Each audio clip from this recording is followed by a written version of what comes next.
Welcome to Conversations with Tom Shorkey.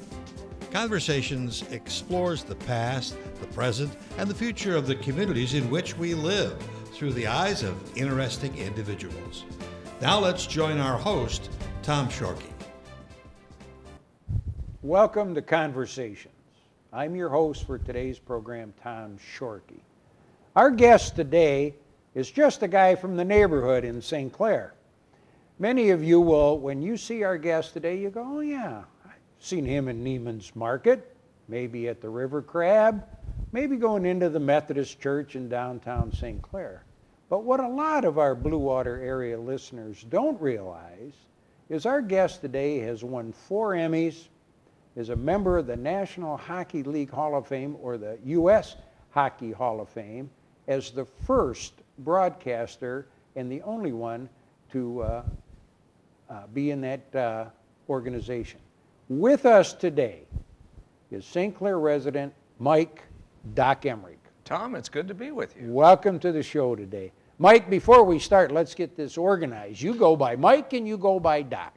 I know you have that legitimate doctorate from, was it Bowling Green University? Yeah, they're trying to forget that back there, yeah. But okay. No, that's true. It was earned 40 years ago.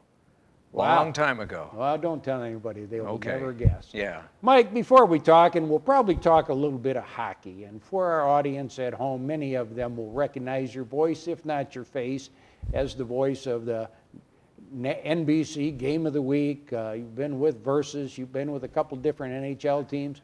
And probably we're going to talk a little bit of hockey today. But first, let's talk about where'd Mike Emery grow up? 5'7". I don't think I ever did. I was raised in Indiana, central Indiana, and north central Indiana, if you were to take a line and draw it from Indianapolis straight to the Michigan border, it'd be about halfway. Lots of cornfields, and I got my first chance in radio at a town right in the middle of that line called Peru, Circus City, USA. Really? They had a daytime radio station that signed off at local sunset. And so I was the high school senior host of Sundown Serenade, music for when day is done. 6 o'clock until local sunset, which in July was 8:15. We played Jackie Gleason, Mantovani, anything that would put people to sleep. At 8:15, that was it. And then you shut the transmitter off, burned all the trash, went home. One night the field caught on fire. And that was the field that surrounded the tower. So there was a little bit of concern on the part of management as to how careful I'd been with the fire. Great story. Growing up in Indiana, now that's not the hockey hotbed of the world. Growing up, was it baseball? Was it football? What tweaked your interest and directed you towards sports broadcasting? Well, our town was 600 people. And it was the era of the movie Hoosiers. It was the 1950s, same era that was captivated and accurately, I think, by Hoosiers. Small gyms with the band at one end and a wall at the other and the trophy case nearby. But it was baseball for me and my brother. Neither of us were too tall, so we weren't basketball players. And until I saw hockey live for the first time in 1960, baseball broadcasting was what I really wanted to do. But when I saw hockey live and I was able to listen to our games, our Fort Wayne team's games on the radio, I became hooked. And that was in 8th grade. I really wanted to be a hockey announcer. And for somebody from north central Indiana, that was a weird way to make a living. So how did you progress then? Education, I think we talked, it was Manchester College, which is in Indiana. Right. Then you... somewhere along the way, it was Miami of Ohio and Bowling Green along the way. Was your focus communication, or was it? It about had to be, because that was what I really wanted to do was broadcast hockey games. So I had to get a skill, and I had to do something while I was getting the skill. Well, part of that beyond high school was going to college, and I extended that because I didn't have any TV experience at all, so I went to Miami on a one-year master's program and was their sports guy on television down there. But at the same time, what I would do would be to go to Fort Wayne's Allen County Coliseum on a Wednesday night when they didn't sell out and sit in the corner with a recorder and do the game to myself, and then listen to it back, and go back there on another Wednesday and do another game. After I'd finished graduate school, I needed a job, and I sent letters to all the teams playing these phony hockey games as my audition tape, and they all sent nice letters back saying, thank you, but the job is filled, or we really don't think that we can use you. And so I got a job teaching speech and broadcasting at a small college in western Pennsylvania called Geneva. And then when I came back for Christmas vacation, I'd go to Fort Wayne and sit in the corner and record another hockey game. Well, the second year I was at Geneva, 35 miles from Pittsburgh, it seemed like the Penguins were there, and they didn't have a correspondent at the nightly daily newspaper nearby. So I went to the editor and said, I'll cover the Penguins for free if you get me a pass. And he said, sounds like a good deal to me. So I got in free, I paid my own gas, and they didn't have to pay anybody to cover the Penguins, and I got a byline, and I got to meet all these players. And it didn't get me a whole lot, but I realized after 2 years of teaching college that to make $600 more a year, I'd have to get an advanced degree, which I got at Bowling Green. They threw in the second period of the Falcon hockey broadcasts as part of my responsibility. So finally, I wasn't doing a game to myself, and after 2 years there, I had an audition tape that was legitimate, and I sent it around, and a station in Port Huron said, how about you come up and we'll talk about it. Well, now, before we get to Port Huron, let's go back to Geneva just for a moment. Did I see, was that Beaver Falls? That's correct. And our audience at home probably doesn't realize that probably one of the most famous Super Bowl characters came from Beaver Falls. He was 2 years removed from that Super Bowl by the time I hit town, and there were banners all over the place for Joe Willie Namath, because he had just turned the football world on its ear. He played for Beaver Falls High School and then went to Alabama. And as a matter of fact, one of the people I taught with was in an English class with Joe Willie. And he showed up for class. Well, good. Well, see, it was a different time. You were touching sports royalty before you even knew it. Had no idea. Well, you know, you bring up the Port Huron flags, and for our listeners, and if you've been in our community, you know, for the 30, 40 years, or if you're a lifelong St. Clair County resident, I mean, the Port Huron flags were near and dear to this population, to where I think they were more popular than the Red Wings, and Billy LaCane was probably more recognizable than Gordie Howe to people in our area. What did you do? How did the flag thing come about, and how long were you here? I was here for 4 years, from 1973 to 77.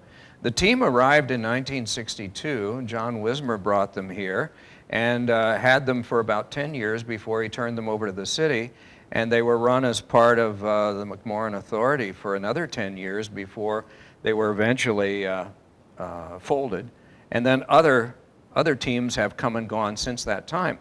But the thing about that era was that you mentioned the recognizability of players. They lived here year-round. They were not, the NHL was so far removed because there were only 6 teams at that time.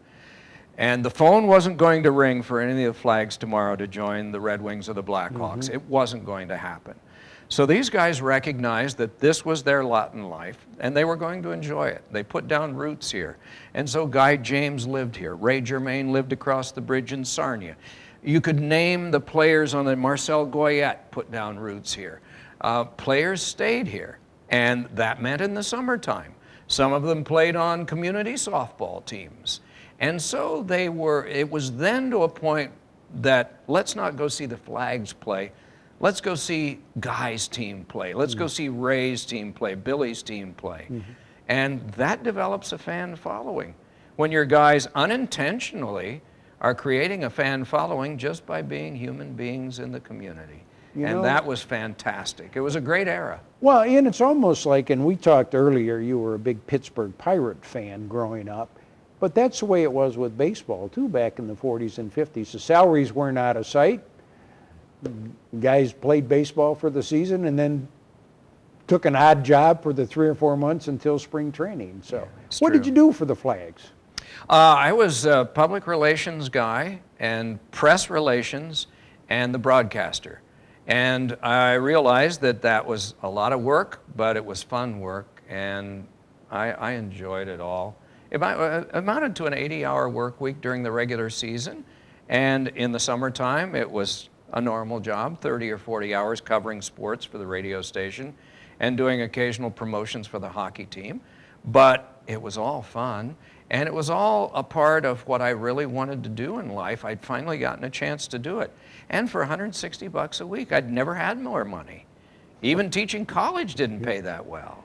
Okay, when you're doing the Flags and you're behind that microphone, not with a tape recorder in the corner of Fort Wayne, but wasn't Fort Wayne an opponent of the Flag? Yes. Didn't that team then? Yes. The Comets, is that what they Yeah, were? Fort Wayne Comets. Yeah. And I mean, did you think, well, this is where I'm going to be for the next 25 years? Or were you kind of thinking that maybe there are bigger fish to fry sometimes? Well, the ambition that I think everyone had when they were my age was maybe I could be an NHL broadcaster someday, and that was my ambition too. It was partly enhanced by the fact that by that time in the mid-70s, the Flags were in danger of either leaving or folding every year.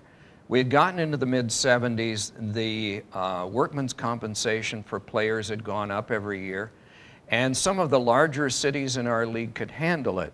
The Muskegons and the Port Hurons were a little more stretched than the larger cities like Fort Wayne, and Kalamazoo was loaded with money.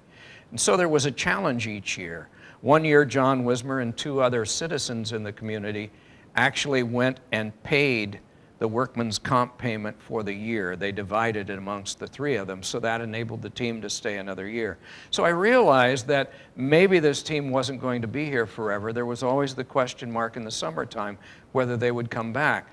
So that probably spurred me on to do a lot more in sending out audition tapes and trying. And I latched onto a job with the Philadelphia Flyers farm team in Portland, Maine in 1977. And so that was the last that I worked in Port Huron, was after my 4th year here. So then did you work your way up the Flyer organization, or were you in Maine? Yeah, I was in Maine for 3 years, and the Flyers were just 2 years removed from their last Stanley Cup championship. And they had lots of money, and they believed in not only promoting from within, but they wanted, if they were starting a franchise, which they were in Maine, they wanted it to succeed. And so they put good players in, and the first 2 years we won the regular season and the playoff championship. That doesn't happen in minor league hockey very much, but they made sure that the team was good.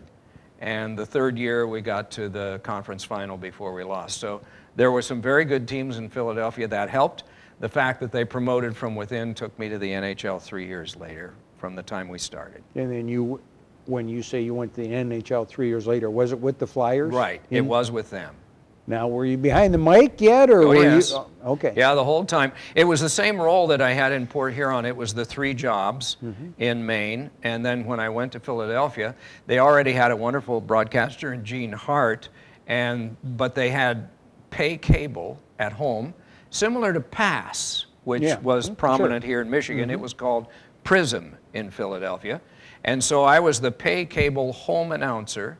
Gene would do the over-the-air games on the road, and he would do home radio. So the job was divided, and in addition to doing home play-by-play, I would divide road production, being the in-truck producer of the road games as well. So that was a great experience to learn what a production truck is like and how frantic it is during games. When you have a role like that, in back then, where are we now? Early 80s or late 70s? Yeah, it was the early 80s, 1980 to 83. Do you just work the season then, or is that are you a full-time employee year-round, or how? In Philadelphia, it was, yeah. It was 50 weeks. You got 2 weeks off in the summer. So we'd come back here, for my wife Joyce and I, who I met here. We would come back here for 1 week. We'd go to Indiana for 1 week, and then we'd go back and work for 50. And yeah, it was kind of longish because the Flyers were a good team, but they seemed to always hit the Rangers in the first round, and it was best of 5. and they got knocked out in 3 games. So Easter Sunday was the last game in April, and then you would have to go into the office every day and watch the rest of the playoffs and try to find something to do until the draft had taken place and you started to know who your players were going to be for the next year. So that was a little tricky. And then at some point in there, speaking of Rangers, you segued to Madison Square Garden? Yeah, Madison Square Garden. How did that all come about? Well, the former president of the Flyers moved to took over the job with the New Jersey Devils. And he had been the person implementing my move from Maine to Philadelphia. And so he certainly remembered me. And the guy that I worked with as a co-producer in Philadelphia had moved to Madison Square Garden. So 2 allies had been ex-Flyers employees. And we used to joke that someday they'll have a reunion of all the people that had left Philadelphia. But it would take a new stadium to hold them all. But anyway, they remembered me, and so I wound up being assigned to New Jersey Devils games and had that position until Madison Square Garden relinquished the rights after 3 years. They kept me on doing Rangers radio games that Marv Albert did not have time to do, and that was over half of them because he had so many other obligations. Great. And then did the Devils actually play in Madison Square Garden, or No. they were across the river, weren't they, somewhere in? Yeah, they were in the Meadowlands. Yeah. It was freaky because the Madison Square Garden network was under the umbrella, the same umbrella as the New York Rangers, and yet the New Jersey Devils, one of the Rangers' fiercest opponents, was one of their clients.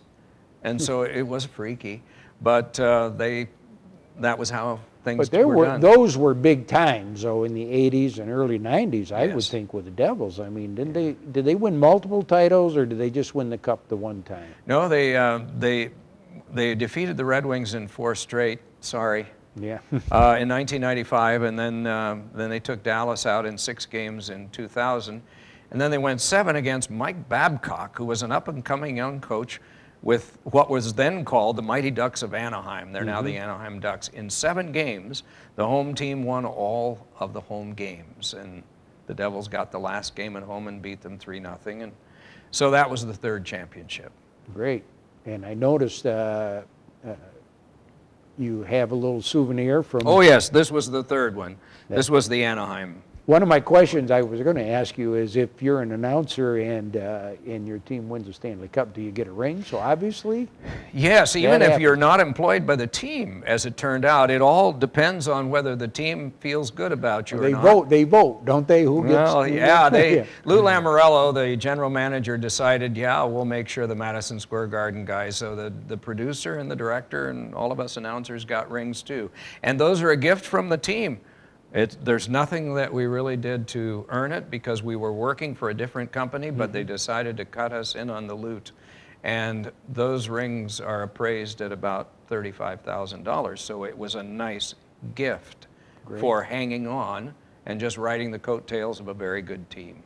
And to that point, whether it was the Flags, or whether it was the Flyers, or the Devils, you kind of got the focus on one team, one organization, 30 guys come and go, and a couple of goaltenders here and there. But that didn't last forever, because somewhere along the way, you became a national broadcaster. How'd that work? It was in the same vein, really, while it was still working for teams. ESPN had the rights in the late 80s, and the person who hired me in Maine, it's funny how this all sort of works, Gil Stein, was the president in Maine. He later became general counsel to the NHL. And he had, I think, convinced some people at the NHL network, how about you let this guy have 1 game? Just let him have 1 game. And so it was St. Louis and Chicago in 1986 at Old Chicago Stadium. And they had a very capable announcer named Ken Wilson, who also got wonderful work in baseball. When he got a full-time job doing the Cardinals in baseball, that removed him from the key time doing hockey games in the spring. And so they asked if I would be interested in doing the Stanley Cup playoffs and regular season on ESPN.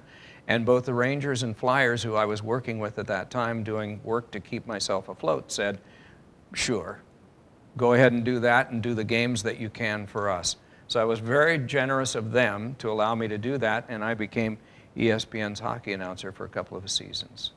And that was how that started. That's how that started, and now you're the NBC Game of the Week. Is that the Wednesday game, or what's your schedule Wednesday now? night rivalry, the night you love to hate. Oh, yeah, okay. they give us matchups of teams that are fierce rivals, and the league gives us a very good schedule. And after the new year, it tends to be either Wednesday or Sunday afternoons, or some weeks it winds up being both. But it's I usually do about 55 games a year. At one time, it was 120 when I was doing both New Jersey games and NBC. But when I hit 65, I decided, what am I doing? Because you do 8 games in 10 days in 8 different cities, and to do the job right, you have to get there in time for the morning practices. So you're in line at the airport at 5 in the morning, and by the time you get to that 8th game, you realize this isn't going to be as good as the first one was, because you can't prepare adequately even though you went to practice. So it just seemed like that was enough, and NBC was more than happy to have me do their games full time over the last 5 years and on a yearly basis as long as I want to do them, which is very nice. In network television, you don't get that option. How many Stanley Cup finals have you been able to be behind the microphone for? I'm not trying to be smart about this. I think it's 17 or 18. It's somewhere in there. And now the local broadcasters don't get to do Stanley Cup finals anymore because for the last 21 years, that has belonged to national networks. So most of those were with the national networks. That first one I got to do with the Devils in 1995 was just a fluke. I was the Fox national guy, and the team I followed all year actually made it to the final and then actually won the final. So that was a fortunate break for me as the Devils announcer to be doing the national game on Fox. But yeah, I think it's closing in on 20. Now, when you do the final, do you just do the finals? Is everything up to the finals, the local broadcasters? The first round only. Oh, first round only. Yeah, and then the second round we share. Okay. And then the third and fourth rounds are exclusively belong to the networks now. So with each contract, there's been more money involved, and so more has been included in the network package. So I believe it's the first round is strictly local, and we're allowed to do games, but we can't bump them. And then the second round is pretty much us, and the third and fourth rounds are exclusive now.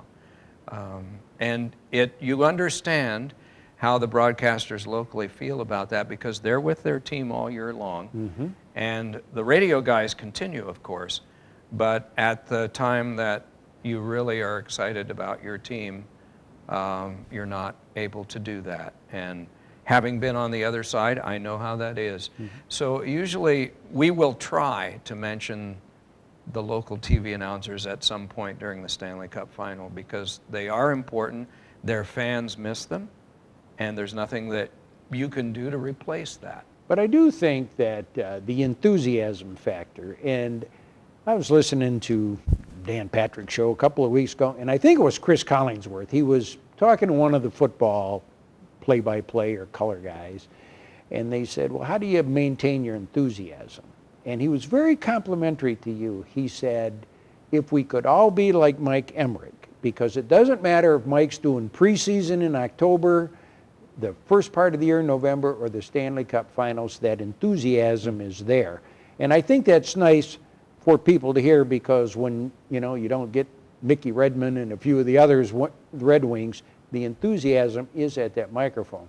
And if I would tell our listeners, if you wanted to Google one thing, do the Stanley Cup final highlights of Mike's, because they have a series, and there must be 30 or 40 goals in there of Stanley Cup games that are tied or overtime or whatever. And the enthusiasm with which you pound that he scores it doesn't matter which team it was. It is like you were the hometown guy making that call. So, and I think Thank you. that you know, attests and affirms to, you know, your abilities behind the mic. But before we leave NHL, you've seen them all, and especially being the National, you've the Crosbys and the Ovechkins and the Datsuks. Were you around? Did you do any Wayne Gretzky? Was he still in? Mm-hmm. And they call, you know, as we like to say, Gordie Howe, Mr. Hockey, but Gretzky was the greatest. What really separates those superstars? I mean, what do they have that just sets them apart from the other guys in the league? It's an interesting question, Tom. You know, I've asked coaches that this year in particular, because I wondered what it was like to coach an elite player that has abilities that no one else on the team has. And one coach told me, he said, it's really easy because you realize you don't have to teach them anything. Another coach said it's a challenge because the frustration level of an elite player can be very quick and very high because they're used to everything happening really well for them, and maybe their line mates are not as skilled as they are. So it's a challenge from either direction. But what makes them, a lot of it is genetics. A lot of it is what happens in their early years, how much they get to play, who they get to play with, where they wind up going. Even guys that are born in California can become NHL players. A lot of times they wind up going north of the border to play. But now there's so many places that guys can go to play, and they don't have to leave home very far to do it, to become world-class players. But I think when you're talking about somebody like Howe, like Orr, like Gretzky, like Crosby, you're talking about someone who was extremely gifted and developed that gift at a very early age. Sid's first interview, I think he was 9. His first interview that he did was 9. Gretzky probably the same thing. Why? Because they wound up on a very big stage and were accorded a lot of potential for the future of being great early. Now, all the guys I mentioned were Canadian, and the Canadian media tends to follow a hockey player much quicker than the media across this country does. We'll follow a basketball or a baseball player or a football player a lot more quickly, but the northern media tends to follow hockey players a little more quickly. Now that whole context is changing because we do have players from Arizona and Florida in the NHL now. That process will change as time passes, but more of these world-class players that will always be icons in the sport, the 4 that I mentioned, who are also ambassadors, and probably the 4 best ambassadors that I've mentioned, that I've seen in the sport. And it is amazing when the game's on the line, that's the person who just happens to have the puck. Somebody in Pittsburgh asked me some of the great highlights I could remember. I said, you know, recently Sid's been in all of them. Mm-hmm. And the reason for that is his team gets to the final, he plays in the Olympics, and he winds up with important things happening when he's out there. I interrupted you. Go ahead. No, but that's fine. And he's the guy that gets booed the loudest. Whoop, you lost your mic. Right. I think we're still okay. And he's the guy that gets booed the loudest at the Joe Louis Arena. That's right. In other cities, it's roster envy, they call it. Yeah. They'd love to see him in a winged wheel. Yes. Who are 2 or 3 of the old hockey announcers that come to mind when you think of somebody who really did it right? The guy that made a big difference in my life was just laid to rest last week in Fort Wayne, Bob Chase. He did the comments for 63 years. He was the guy I listened to growing up, and he was doing the comments late last season and was scheduled to do them this fall before he became ill. He used English well. He was more partial, I think, to the comments than I would be were I doing it, but that was my choice and that was his. Mm-hmm. But he used English well. Danny Gallivan, who was the Montreal Canadiens and CBC voice for a number of years, I always appreciated his vocabulary. Gene Hart, who I was around in Philadelphia for a number of years as a co-broadcaster with the Flyers, had a love for the hockey and an enthusiasm for hockey that I think was infectious, and that's why the fans loved him. And it was hard to not be around, or to be around him and not catch the enthusiasm that he had. I'd say those are the 3 that influenced me the most. And you know, growing up in this area along the St. Clair River, we were fortunate back with the original six to have Hockey Night in Canada beamed in every Saturday night. And it was interesting to us, especially with Montreal, but at the time there were many French-Canadian players, and we all knew how to say Jean Beliveau, and Yvan Cournoyer, etc. But now with the Europeans and the Russians, and I understand you are the charter founder of the NHL Pronunciation League, or what? Tell us about that. Well, that was, I attended a meeting of the Broadcasters Association in Montreal. Dick Irvin, the legendary broadcaster, is still our executive secretary. And Chuck Caton, who's the broadcaster from Detroit area originally, who has done the Hartford Whalers since 1979 and now the Carolina Hurricanes. He and I were at the meeting. He was made president. I was made vice president. We brought up the notion of every time we go into a rink, we ask the broadcaster how the players on his team say their names. How about we do that in the fall in training camp for not only the players that are going to make the team, but the ones that aren't, that might be called up, and then we'll do it phonetically like they do on the UPI style book. And Dick says, that's a great idea, Mike, you do it. So that started us, and we did that for 20 years. Then during the lockout in 04-05, the league got the idea of doing it electronically by holding a microphone in front of the player, makes sense, have him say his name the way he wants it said, and then it was sent to Toronto and they did it. So for 20 years, that was the standard.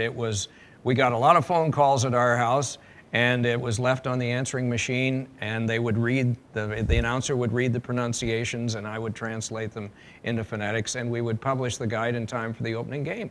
That was how it was done. Perfect. Let's talk Olympics for a couple of minutes. You lost track of your Stanley Cup finals, and your Olympics are probably the same, 6, 7, 8 Olympics you've had the pleasure of calling? 8. 8, yeah, 2 summers and 6 winters. And you've done men and women? Yes. Well, let's talk men first. Sure. Miracle on Ice, a bunch of collegians went out and beat the Russian Army team or whatever, but then probably in the last 20 years or so, has it been the NHL players for the most part? Since 1998. Yeah, the first time in 92 and in 94, we had that rare time when the Olympics were every 4 years and it was winter and summer in the same year. Well, somebody got the idea, hey, we can make more money if we stagger it. So in 92 and 94, there were winter games. That was when the stagger began. And I got to work with Mike Eruzione, the hero of the 1980 team. He and John Davidson and I were the trio for CBS, and we had great fun, and they were all amateur hockey players. And there was a thrill that you saw in the eyes of the players when they came, because this was their world stage, the biggest stage they had ever been on. That is still true with professionals today. It means a lot for them to play for their country, but it may or may not be the biggest stage they've ever been on, because they've probably played in world championships or over in Europe for their national championships, or they've played for the Stanley Cup before. So it is not the same utter disregard for anything other than the pressure of representing your country like those kids had. We may get back to that sometime, maybe not amateurs, but maybe not to NHL players, depending on the decision that will be made in January about whether NHL players will go to South Korea or not. So we'll have to wait and see on that. It's in the negotiation stage right now. And if that doesn't happen, they're going to have to scramble for a national team that is non-NHL, but theoretically they could be professional hockey players. Right. Yeah, you're allowed to have pros. That changed in 1998 in hockey and really in all the other sports. But yes, you probably would have some very good American Hockey League players if professionals were allowed to go from the American Hockey League. I think they probably would be. But those are all things that we would have to cross as a bridge over the 12 months that would lead up to the games in South Korea. Give us a little thought on the caliber of hockey with the women's Olympic team. Well, for Canada and the United States, it gets better every Olympics. I was blessed to be in Nagano to see the U.S. women win the first Olympics ever, defeating Canada in the gold medal game. And that was the first international tournament that the U.S. had ever beaten Canada. And talking to members of the U.S. team in the years that have followed, and as they think back to that golden night when they beat Canada and won the gold medal and heard the Star-Spangled Banner, they said, we got so tired of wearing the silver and listening to O Canada. It's a nice song, but we got so tired of hearing it because they always beat us. And that time, we not only beat them in the preliminary round decisively, but we won the gold medal game. Now, since that time, they've not. Canada has been dominant ever since that time. But the caliber of the United States and the Canadian women's teams have gotten better and better as the years have gone on, and I don't see it ever getting anything other than better as the years go on. So you think the more future of women's hockey is more yes. colleges are involved? And right. One thing that has raised a question in the minds of the IIHF is that it winds up being a two-team tournament because the other nations have not progressed as quickly as the United States and Canada. But it's still worth doing. It's going to be done again, and I think for that reason, you have to think that there will be women's hockey in the Olympics indefinitely, unless there is a movement afoot to let the U.S. and Canada play best of 7. I think it'd be tremendous. You know, that would be. We wouldn't call it the Stanley Cup. No, it would have to be something like that. But just let the two play for the gold, but that would remove a lot of athletes from Finland and Sweden and Switzerland that are very good and would want the chance to compete. Well, you know, we in the United States and this area as well as others, miracle on ice. When Al Michaels made that great call back in 1980, when, as you say, Mike Eruzione and the rest of the amateurs took down Russia, and it was interesting, kind of like my Collinsworth quote. In 2010, you were in Vancouver for the Olympics, and somebody had said to Al Michaels, Al, it's a 30-year anniversary of your great call. Shouldn't you be calling the hockey? And he said, absolutely not. He says, I want to sit back and listen to Mike Emrick make the call. He's the guy that really does it well. And I think there's just a few things that, a couple of accolades, but I want our people, our listeners at home to know you're not just the guy at Neiman's or the Voyager, but you are so well respected, you know, within this country and within Sports Illustrated Man of their Media Person of the Year a couple of years ago. You're in the Hockey Hall of Fame. Who are a couple of people that maybe influenced you along the way in your life? Who do you look at? There are so many, and I've been trying to hook up with them for the last 3 years by letter. I always think that if you write something down, and people don't get mail anymore, they don't get personal letters anymore. So I started about 3 years ago trying to find as many people as possible that have made a difference, and it's well over 200 now. You know, the USPS needs the money. So you buy the stamps, and I was doing one a day. And once you exhaust the Christmas card list and all of those other things, they needed to hear the difference they made, whether they knew that they did or not. So as a result, I can't answer your question without reading a phone book to you. But there have been a great number. I think that anybody that winds up in this line of work has to have somebody pretty special that enables them to do the work. I had encouraging parents. I had a brother who has been a fan of mine and an encourager for years. And I have a wife, Joyce, who I met in 1974. We've been married 38 years. And you have to have someone who enables you to do your work and concentrate and keeps the wolves of distraction from your door. And that's a very important role, especially when you're dealing with high-profile work, where you really aren't allowed too many mistakes, and you're not really allowed to have too many bad games. And so there is a pressure that you put on yourself, and you have to have somebody that's very understanding to ride along with you and absorb some of that pressure and deal with it. And so I have a very special lady there. Great. So there are a number of people through the years, but those are some that I would focus on because I've known them longer than most. Mike, you're all over the country with your broadcasts. You're all over the world with your Olympics. You're in and out of Metro Airport probably 2, 4, 5 times a week. Why do you live in St. Clair? Well, I wound up coming here to work in 1973. I met Joyce in 1974. I realized that she had family here. My family was in Indiana, but I liked the area. I liked seeing the freighters go by and sounding their horns in the fog. And there were nice restaurants here and nice people here, and they cared about hockey here. And so those were a few things right away that I liked about the place. And moved away to Portland in 1977 and encouraged her to join me in 1978. So we got married and she moved out there. And we both had a longing to come back more than that 1 week that we got from the Flyers in the summer, and thought that I'd have to retire someday and we'd be old and come back here then.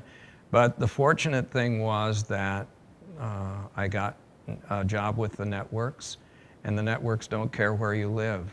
And so even though it's an hour and 10 minutes to the airport, this is home to us. And so this is where we are. Great. How do you want to be remembered? As a guy that liked dogs. I know you have dogs. Yeah. Oh, we've had them off and on for, 15 years? I don't know. I let other people decide. I don't have any concept of what a legacy would be. I suppose at 70 I should have that. I don't have a concept of that. Joyce likes me, the dogs like me, that's good. I like that. I enjoy getting in free to hockey games. They give you a good seat. You get to work with great athletes, and twice a month they send you something in the mail. Most times it arrives on time.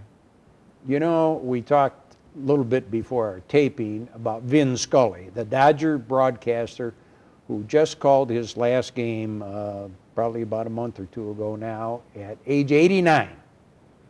And it just happened Vin had sent you a message just before we went on the air today. But is Doc Emrick going to do this till he's 89 years old? God willing, I would make 89 still alive. Yeah. But no, it's not that baseball is doable. Vin did it up to age 88. Ernie Harwell was, I believe, 90 when he called his last game. For me, the way I call hockey, I think it's a challenge that eventually the motor skill, you have to think down the road, is going to be where I'm not going to be comfortable with my performance. I'm not there yet, but you have to foresee that that's probably going to be sometime. And NBC has wonderfully said, you decide when you want to quit.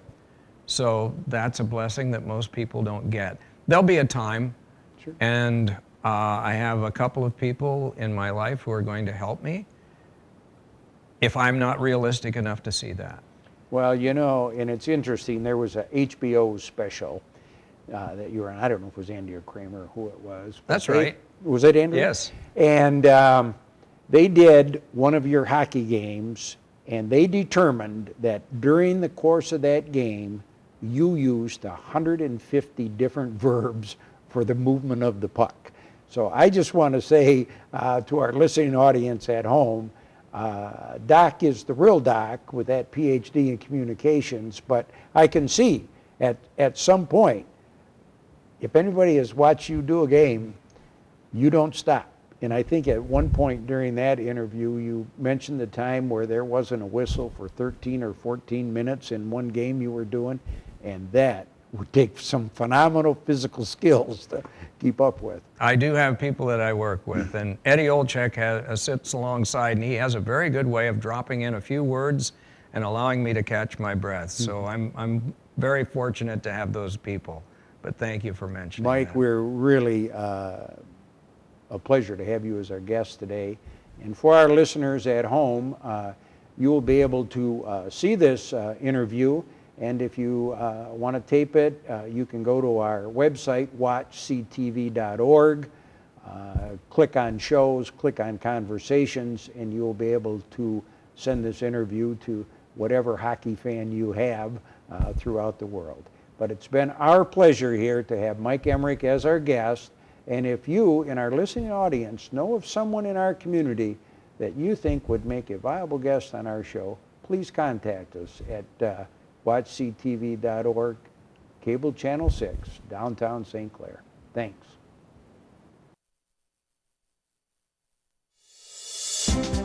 You've been watching Conversations with Tom Shorkey. Conversations explores the past, the present, and the future of the communities in which we live through the eyes of interesting individuals. If you have an idea for a future conversation, please contact us at www.watchctv.org. Thanks for watching Conversations with Tom Shorkey.